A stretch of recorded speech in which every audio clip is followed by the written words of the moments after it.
आज पूरे 2 वर्षों के बाद रवि अपने देश भारत लौट रहा था और अपनों से मिलने की खुशी से अंदर ही अंदर उत्साहित हो रहा था। उसने अपने आने की खबर भी अपने घर वालों को नहीं की थी, क्योंकि वो उन्हें सरप्राइज देना चाहता था। नौकरी के सिलसिले में अमेरिका गया था, लेकिन इन 2 वर्षों में अपने काम में कुछ ऐसा उलझ गया कि अपने देश वापस लौटकर नहीं आ सका। एयरपोर्ट पर उतरकर रवि सोचने लगा, पिछली बार जब उसकी पत्नी सुमन से उसकी बात हुई थी तो उसने बताया था कि मां की तबीयत आजकल ठीक नहीं रहती। शायद उन्हें शहर की हवा रास नहीं आई, इसीलिए कुछ दिनों के लिए वो गांव में रहने चले गए हैं।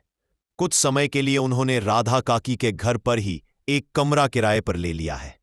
रवि जल्द से जल्द अपने मां बाबूजी से मिलना चाहता था, इसीलिए वो एयरपोर्ट पर उतरकर अपनी पत्नी से मिले बिना ही टैक्सी करके सीधा गांव के लिए निकल गया। गांव पहुंचकर जैसे ही टैक्सी से बाहर निकला तो गांव की मिट्टी की सौंधी सौंधी खुशबू उसे अपनी ओर आकर्षित करने लगी। उसका बचपन उसके आंखों पे सामने किसी चलचित्र की तरह दिखाई देने लगा। राधा काकी के घर जाते हुए वह गांव के हर एक गली और हर एक नौकर को बड़े ध्यान से देखता जा रहा था और अपने माता पिता के साथ वहां बिताए गए अनमोल पलों को याद करता जा रहा था। जब रवि राधा काकी के घर पहुंचा तो उसे देखते ही काके के बूढ़े चेहरे पर एक मुस्कुराहट फैल गई। प्रणाम काकी, कैसी हैं आप? मैं अच्छी हूं बेटा, तुम लोगों का क्या हालचाल है? मैं ठीक हूं काकी, ऐसा कहते हुए रवि इधर उधर नजर दौड़ाने लगा। उसकी नजरें अपने माता पिता को ढूंढ रही थी। तभी राधा काकी बोली, क्या हुआ रवि बेटा, किसे ढूंढ रहा है? फिर रवि कहने लगा, काकी मेरे मां बाबूजी कहाँ है? बहुत समय हो गया उनसे मिले हुए, क्या आप उन्हें बुला देंगी? रवि की बात सुनकर राधा काकी हैरान रह गई। ये क्या बात कर रहे हो बेटा, तुम्हारे मां बाबूजी तो शहर में ही रहते हैं ना? मुझे तो कितने साल हो गए तेरी मां से मिले हुए। यह सुनकर रवि के चेहरे का रंग उड़ गया और फीकी सी मुस्कुराहट के साथ बोला, लेकिन काकी मां बाबूजी तो कब से गांव वापस आ चुके थे और वह तो यही गांव में आपके घर पर रह रहे थे। तभी काकी हैरानी से बोली, नहीं रवि बेटा, तेरे बाबूजी तो कब से यहां आए ही नहीं। रमा से मिलने को तो मेरी भी आंखें कब से तरस गई हैं। ये सुनकर रवि की हैरानी का ठिकाना ही ना रहा। वो गंभीर सोच में पड़ गया। फिर बाहर निकलकर रवि गांव के अन्य लोगों से भी पूछताछ करने लगा, लेकिन उसे कुछ पता नहीं चला। आखिर मां बाबूजी है कहाँ, ये सोचते हुए उसने अपनी पत्नी को फोन लगाकर उससे पूछना चाहा तो पाया कि उसकी पत्नी का फोन स्विच ऑफ था। उसने बहुत बार कोशिश की, लेकिन अपनी पत्नी से बात नहीं कर पाया। थक हार कर रवि वापस टैक्सी में बैठ गया और अपने शहर की ओर निकल पड़ा। रवि को इतना परेशान देखकर टैक्सी ड्राइवर ने उससे उसकी परेशानी का कारण पूछा तो रवि ने उसे सारी बात बता दी। जैसे वे लोग शहर पहुंचे तो टैक्सी ड्राइवर ने गाड़ी को माता रानी के मंदिर के बाहर रोक दिया और कहने लगा, बाबूजी, इस मंदिर की बहुत मान्यता है। कहते हैं इस मंदिर में माथा टेककर जो भी मांगो वो मुराद पूरी हो जाती है। टैक्सी ड्राइवर के बात सुनकर रवि भी उस मंदिर में माथा टेकने चला गया। मंदिर में प्रार्थना करने के बाद जैसे ही मंदिर के बाहर आया तो उसने देखा कि वहां बहुत भीड़ जमा थी, क्योंकि वहां कुछ लोगों द्वारा प्रसाद वितरित किया जा रहा था और बहुत से गरीब और भूखे लोग वहां से प्रसाद लेकर खा रहे थे। तभी उसकी नजर एक बूढ़े व्यक्ति पर पड़ी। वह व्यक्ति मैले कुचले कपड़ों में था, उसके दाढ़ी और नाखून बढ़े हुए थे और बहुत मुश्किल से चल पा रहा था। वह भीड़ में घुसकर प्रसाद लेने की कोशिश कर रहा था, परंतु कोशिश करने के बावजूद भी अंदर जाने में नाकामयाब हो रहा था। वह कमजोर बूढ़ा व्यक्ति हिम्मत करके फिर प्रयत्न करने लगता है, परंतु भीड़ में टिक पाने में स्वयं को असमर्थ पा रहा था। लेकिन जैसे तैसे कोशिश करने के बाद जब वह प्रसाद लेने के लिए पहुंचा तब तक प्रसाद समाप्त हो चुका था। वह बुढ़ा व्यक्ति निराश से निढाल होकर वहीं बैठ गया। उसकी आंखों से आंसू बहने लगे। रवि को उस वृद्ध व्यक्ति पर बहुत तरस आया। दौड़कर उनके पास आया और उनके कंधे पर हाथ रखकर कहने लगा, बाबा आप परेशान मत हो, मैं आपके लिए खाना लेकर आता हूं। ऐसा कहते हुए जैसे ही रवि खाना लेने के लिए जाने लगा तो एकाएक चौंक गया। वह व्यक्ति उसे कुछ जाना पहचाना सा लगा। उसे ऐसे लगा जैसे उस वृद्ध व्यक्ति में अपने पिता की झलक दिखाई दी। आगे एकाएक उसकी दिल की धड़कन तेज हो गई और वह जाते जाते अचानक रुक गया और वापस मुड़कर रवि ने उस वृद्ध व्यक्ति की ओर गौर से देखा तो उसे ऐसा महसूस हुआ जैसे उसकी आंखों के सामने जैसे अंधेरा ही छा गया हो। वह देखकर दंग था कि मैले कुचले कपड़ों में वह बुजुर्ग व्यक्ति और कोई नहीं बल्कि उसके पिता रामकिशन जी थे, जिनकी आंखें चेहरे के अंदर तक धंस चुकी थीं और शरीर कंकाल मात्र रह गया था। रवि को अपनी आंखों पर यकीन नहीं हो रहा था। कुछ पल के लिए तो उसके मुंह से कुछ शब्द ही नहीं निकल पाए। फिर रंधे गले से वह बोला, पिताजी, आप यहां इस हालत में, आपकी यह हालत कैसी हो गई और आप कहाँ चले गए थे? मैंने आपको कहाँ कहाँ नहीं ढूंढा। ऐसा कहते हुए रवि अपने पिता के गले लग पड़ा। तभी रामकिशन जी ने एक नजर उसकी ओर देखा और घृणा से उसे छटक हुए कहा, हमारी इस हालत का जिम्मेदार केवल तू है, तो अब क्या लेने आया है मेरे पास?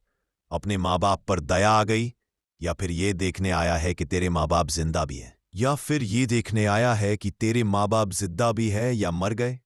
तब भी रवि बोला, नहीं पिताजी, ऐसा मत कहिए, मुझे आप लोगों की ऐसी हालत के बारे में कुछ भी मालूम नहीं था।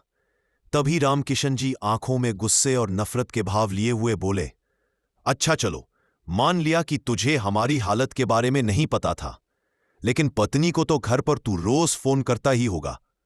क्या तूने हमारे बारे में अपनी पत्नी से पूछना तक जरूरी नहीं समझा? रामकिशन जी बोले तो रोते हुए बोला, नहीं पिताजी, आप ऐसा सोच भी कैसे? पिताजी, आप ऐसा सोच भी कैसे सकते हैं कि आपका बेटा अपने माँ बाप के प्यार और त्याग को भूल जाएगा? मैंने सुमन से आपके बारे में पूछा था तो उसने मुझे बताया कि माँ की तबीयत ठीक नहीं चल रही थी, इसीलिए गांव के शुद्ध हवा में रहने की माँ की बहुत इच्छा थी, तो उन दोनों को मैंने कुछ दिनों के लिए गांव भेज दिया है। मैंने उससे पूछा भी था कि माँ बाबूजी गांव में कैसे रहते हैं, क्योंकि अब गांव का मकान तो बिक चुका है। तो सुमन ने मुझे बताया कि आप लोग राधा काकी के मकान में किराए पर रहते हो। उसने यह सब बातें मुझे ऐसे बताई तो मैंने भी उस पर यकीन कर लिया, लेकिन मुझे मालूम नहीं था कि मेरी पीठ पीछे या ऐसा भी कुछ हो सकता है। मुझे माफ कर दीजिए पिताजी, रवि ने अपने पिता के पैर पकड़ते हुए कहा और पूछने लगा, मां कहाँ है? पिताजी, तभी रामकिशन जी रवि को लेकर छत्री जी के पास पहुंचे, जो मंदिर के बाहर फुटपाथ पर एक पुरानी सी चादर बिछाकर बैठी हुई थी और रामकिशन जी का इंतजार कर रही थी। उन्हें देखते ही रवि की आंखें आंसुओं से सराबोर हो गईं और रधे स्वर में रवि बोला, मां। मां स्वर सुनकर रमा जी की आंखें अचानक रवि की ओर देखने लगी और उसे देखते ही गुस्से से बोली, तेरी हिम्मत भी कैसे हुई मुझे मां कहकर बुलाने की? तू मेरा कोई नहीं लगता है और ये समझ लेना कि हम भी तेरे लिए मर गए हैं। चल जा यहां से। तभी रवि रोते हुए अपनी मां के पैरों में गिर पड़ा और बोला, अपने इस नालायक बेटे को बस एक बार माफ कर दीजिए मां।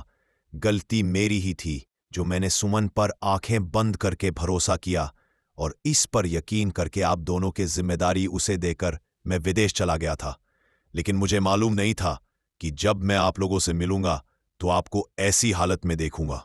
लेकिन मां, आज मैं कसम खाता हूं कि आप लोगों की एक एक परेशानी का हिसाब लूंगा। मां, आप खुद ही सोचिए, क्या आपका रवि आपके साथ कभी ऐसा कर सकता है? आपकी यह हालत देखकर मुझ पर जो बीत रही है मैं ही जानता हूं। इतना कहते हुए रवि अपनी मां से लिपटकर फूट फूट कर रोने लगा। रवि ने अपनी मां पिताजी को टैक्सी में बिठाया और उन्हें एक अच्छे से होटल में ले गया। वहां उन्हें भरपेट खाना खिलाया, वहीं उनके रहने का इंतजाम करवा दिया। इतने आलीशान होटल को देखकर रामकिशन जी और रमा जी हैरान रह गई। तभी रवि बोला, मां, पिताजी, आप यहां आराम से बैठिए।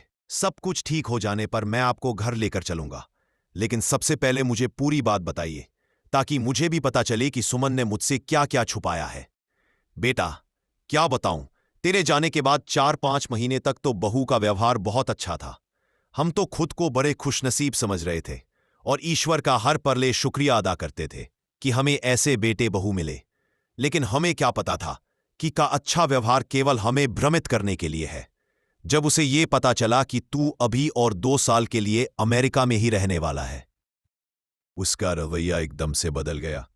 सारा दिन बहू अपनी मां से फोन पर बात करती रहती थी और सारे काम करने का जिम्मा केवल तेरी माँ का था बेटा। बहू हमसे रोजाना बदतमीजी करती थी और यदि तेरी माँ कुछ बोलती थी तो घर में तांडव मचा देती थी। एक दिन सुबह जब हम लोग नींद से जागे तो देखा कि बहू घर से गायब थी। हमने पूरा घर छान मारा लेकिन वह कहीं नहीं मिली। हमने बहू को फोन लगाया लेकिन उसने फोन भी नहीं उठाया। किसी अनहोनी के डर से हमारा दिल अंदर तक कांप उठा था। दोपहर के समय जब वह घर लौटे तो हमारे जान में जान आई, लेकिन हमने देखा कि उसके हाथ में एक बड़ा सा बैग था।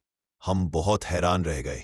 इससे पहले कि हम उससे कुछ पूछते उसने बोला, माँ पिताजी, आप लोग आज के आज ही और अभी के अभी अपना सामान अपने कमरे में से निकाल दीजिए और स्टोर रूम में रख दीजिए। आज से आप हॉल में सोएंगे क्योंकि आज से मेरी माँ इस घर में रहेगी। बहू की ये बात सुनकर रामकिशन जी और रमा जी को बड़ी हैरानी हुई। तो राधेश्याम जी ने कहा, ये क्या कह रही हो तुम बहू, हम हॉल में कैसे सो सकते हैं? तुम्हारी माँ तो कुछ दिनों के लिए आई होगी, तो एक काम करो, तुम्हारी माँ और रमा अंदर सो जाएंगी और मैं यहां हॉल में सो जाऊंगा। रामकिशन जी बोले। तो सुमन बोली, मैंने कब कहा कि मेरी माँ यहां कुछ दिनों के लिए आई है? ये उनका घर है और वह अब यहां हमेशा के लिए रहेगी। और आप लोगों से मैंने जितना कहा है आप उतना ही कीजिए, सुमन ने गुस्से में कहा। तो रामकिशन जी बोले, बहू तुम्हें मालूम है कि रमा की तबीयत ठीक नहीं रहती, उसके कमर में बहुत दर्द रहता है, उससे जमीन पर नहीं लेटा जाएगा। तभी सुमन भड़कते हुए बोली, वह सब मैं नहीं जानती, जल्दी से कमरा खाली कीजिए, नहीं तो इस घर के दरवाजे खुले हैं, आप लोग तो अपना इंतजाम खुद देख सकते हैं। बस सुमन की बातें सुनकर रमा जी को बहुत बुरा लगा। वह गुस्से से बोली, आप जरा रवि को फोन लगाइए, मुझे उससे बात करनी है। और रवि बेटा, ये बात होने के बाद हमने तुझे कितनी बार फोन मिलाया था, लेकिन तूने एक बार भी हमारा फोन उठाना जरूरी नहीं समझा। ये बात सुनकर रवि हैरान रह गया और बोला, लेकिन मां, पिताजी मेरे पास तो आपका कोई फोन नहीं आया। अरे हां, याद आया, मेरा फोन नंबर बदल गया था और इसके बारे में मैंने सुमन को भी बताया था और उससे कहा था कि आपको भी इस बात की खबर थी। फिर रामकिशन जी, हमें बहू ने इस बारे में कुछ नहीं बताया। हम तो अब तक यही सोच रहे थे कि तू भी बदल गया है, तूने भी हमसे मुंह मोड़ लिया है। फिर रमा जी बोली, बेटा, मैंने बहू को एक बार कहा भी था कि मेरी एक एक बार रवि से बात करवा दो। तभी सुमन ने कहा, मेरे पति ने आपका ठेका नहीं ले रखा है, क्या हर बात पर आप लोग रवि को फोन लगाने की बात करते हो? वह वहां पर काम करने गए हैं, आराम करने नहीं। और वैसे भी उन्हें सब मालूम है, उनकी रजामंदी से ही मैं अपनी मम्मी को यहां पर लेकर आई हूं। हाँ पिताजी, मुझे सुमन ने कहा था कि वह अपनी मम्मी को हमारे घर लेकर आ रही है क्योंकि उसके भाई भाभी उसकी मम्मी का ठीक से ख्याल नहीं रखते हैं और उनसे झगड़ा करते हैं। लेकिन पिताजी, यदि मुझे मालूम होता कि सुमन आप लोगों को आपके कमरे से निकाल रही है तो मैं आपके साथ कभी ऐसा नहीं होने देता। फिर रामकिशन जी नम आंखों से कहने लगी, बेटा, बहू ने हमारी ऐसी हालत कर दी थी कि हमारे पास कोई चारा नहीं बचा था और हमने सोच लिया था कि यदि 2 रोटी खानी है तो बहू की बातें चुपचाप सुननी होगी। बेटा, एक दिन तेरी मां को बुखार चढ़ा था और मैं उसकी सेवा में लगा था। बहू ने आकर कहा कि मेरे मामा जी घर पर आ रहे हैं, इसीलिए माँ जी आज अच्छा सा खाना बनाइए।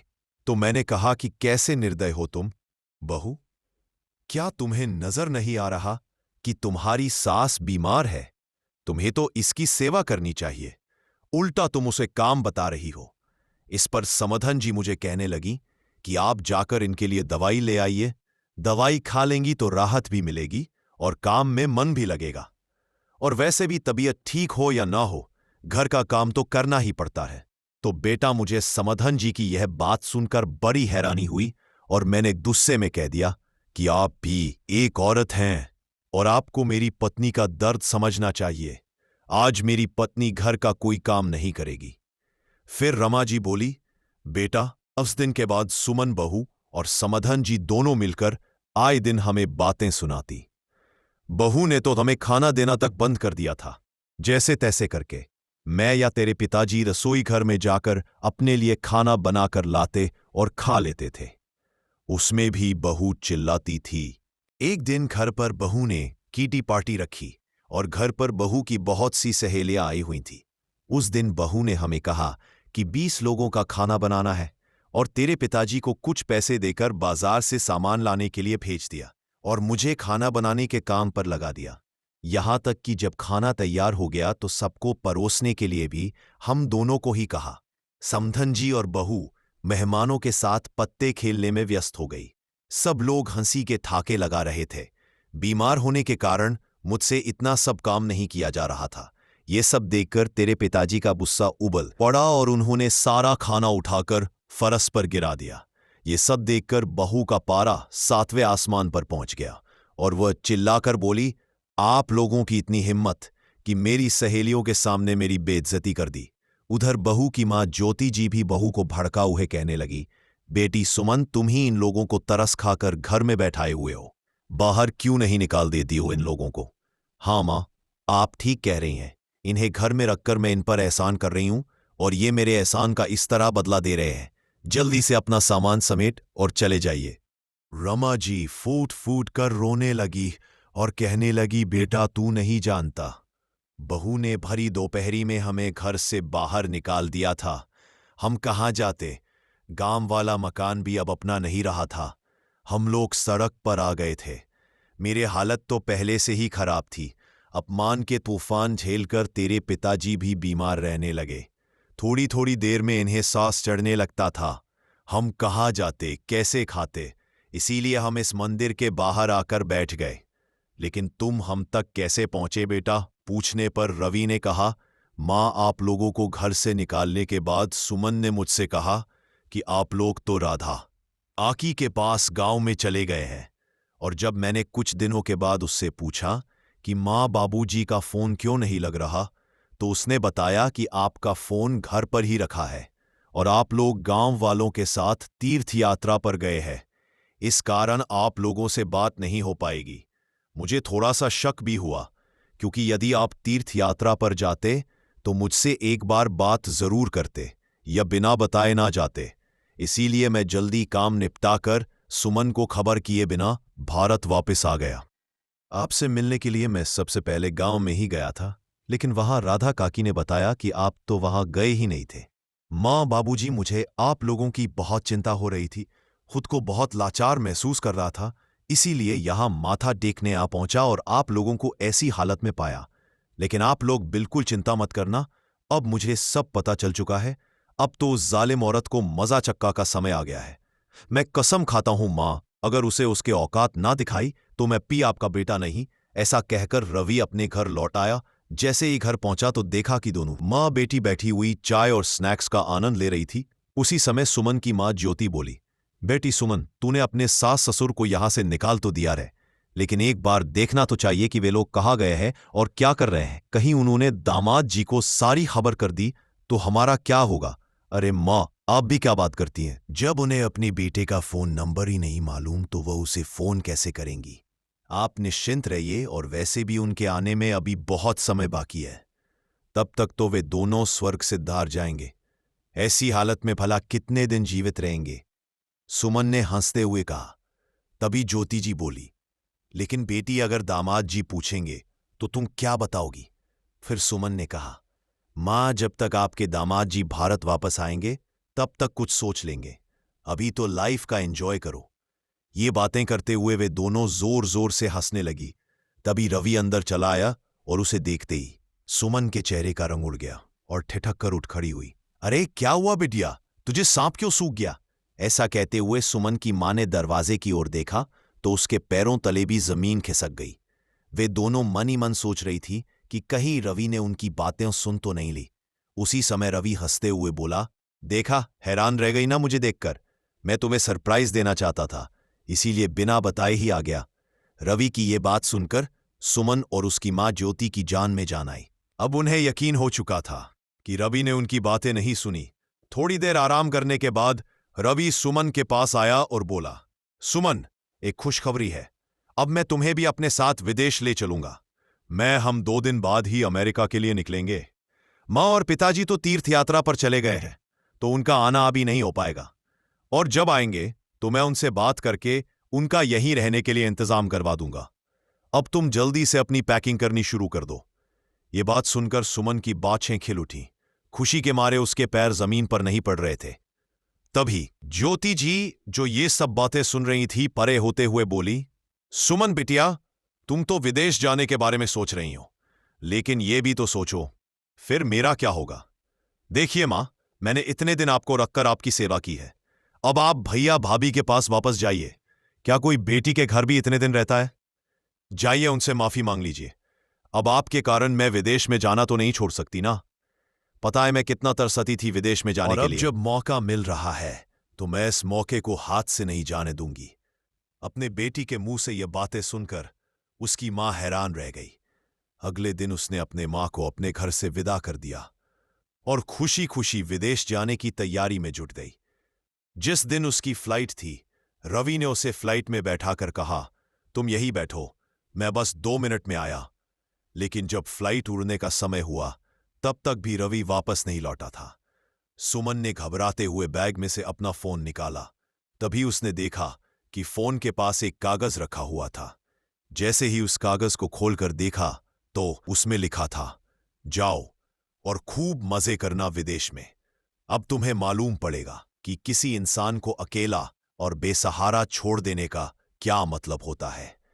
तुमने मेरे माँ पिताजी को घर से धक्के मारकर निकाल दिया था, उन्हें दर दर के ठोकरे खाने पर मजबूर कर दिया था, खून के आंसू रुलाए हैं तुमने उन्हें। अब तुम भी विदेश में भीख मांगना, और जब भीख मांगकर पैसे इकट्ठे हो जाएं तो वापस साथ जाना और अपनी मां के साथ ही रहना, क्योंकि अब मेरा तुमसे कोई रिश्ता नहीं है। जब सुमन ने यह पत्र पढ़ा तब तक फ्लाइट उड़ चुकी थी। हवाई जहाज के उड़ने के साथ साथ उसे ऐसा महसूस हुआ कि उसकी जान ही निकलती जा रही है। विदेश में रहने की अपनी इच्छा के कारण वह अपने सास ससुर से छुटकारा पाना चाहती थी, और अपनी इसी इच्छा के कारण ही उसने अपनी मां को भी बेसहारा छोड़ दिया था। आज सुमन विदेश में दर दर के ठोकरे खा रही थी और अपने किए पर पछता रही थी, क्योंकि आज वह अपने बुने जाल में बुरी तरह से फंस चुकी थी। इधर रामकिशन जी और रमा जी की शादी की 50वें सालगिरह पर रवि ने उन्हें एक बड़ा सा आलीशान फ्लैट खरीद कर दिया और होटल से उन्हें सीधा इस फ्लैट में लेकर गया। जैसे ही उन दोनों ने अपने बेटे के साथ घर में प्रवेश किया तो इतना आलीशान घर देखकर वे दोनों हैरान रह गए। तभी रवि बोला, मेरे प्यारे माँ पिताजी को शादी की 50वीं सालगिरह बहुत बहुत मुबारक हो। अब आप लोगों को आपके इस घर से कोई नहीं निकाल सकता, क्योंकि ये घर आपके नाम पर है। बेटे का इतना प्यार देखकर रामकिशन जी आंखों में आंसू लिए बोले, बेटा हमें माफ कर देना, हमने तुम्हें। आज माता पिता के साथ साथ रवि की आंखों में भी खुशी के आंसू थे। कुछ समय के बाद रवि के पास सुमन का फोन आया, लेकिन रवि ने उसका फोन काट दिया। उसने कई बार फोन लगाया लेकिन रवि ने नहीं उठाया। तब रामकिशन जी की पूछने पर रवि ने उन्हें सब कुछ बता दिया कि किस तरह उसने सुमन को उसके बुरे कर्मों की सजा दी है। इतना सुनते ही रामकिशन जी और रमा जी परेशान हो गई। थोड़ी देर में सुमन का फोन फिर से आया तो रामकिशन जी ने फोन उठाया। उधर से सुमन के रोने की आवाज आई और फिर गिड़गिड़ा हुए बोली, बाबूजी मुझे माफ कर दीजिए, मैंने आप लोगों के साथ बहुत बुरा किया है, जिस कारण रवि ने मुझे अकेला छोड़ दिया है। उन्होंने मुझसे सारे रिश्ते खत्म कर दिए हैं। आप ही उन्हें कुछ समझाइए ना, मैं यहां बहुत तकलीफ में हूं। बाबूजी मुझे सबक मिल चुका है, कसम खाती हूं कि आज के बाद आप लोगों को कोई तकलीफ नहीं होने दूंगी। सुमन के इतना कहने पर रामकिशन जी और रमा जी का दिल पिघल गया। उन्होंने बेटे से कहकर सुमन के आने का इंतजाम करवाया। 2 दिन बाद सुमन घर पहुंच गई। उसने अपने सास ससुर के पैरों में गिरकर उनसे माफी मांगी और उनकी खूब सेवा करने लगी। आज एक बेटे ने दुनिया वालों के सामने एक मिसाल कायम कर दी थी। लेकिन सुमन की मां ज्योति जब अपने घर पहुंची तो देखा कि उनका सारा सामान स्टोर रूम में शिफ्ट हो चुका था। उनके अपने कमरे में उनके लिए कोई जगह नहीं थी, क्योंकि उस कमरे में उनकी बहू के पिताजी आराम फरमा रहे थे और टीवी पर गाना बज रहा था कि जो बोएगा वही पाएगा। तेरा किया आगे आएगा। तो दोस्तों, आपको ये कहानी कैसी लगी? कमेंट करके जरूर बताएं। कहानी अच्छी लगी हो तो प्लीज वीडियो को लाइक, शेयर एंड सब्सक्राइब जरूर करें। Thank you.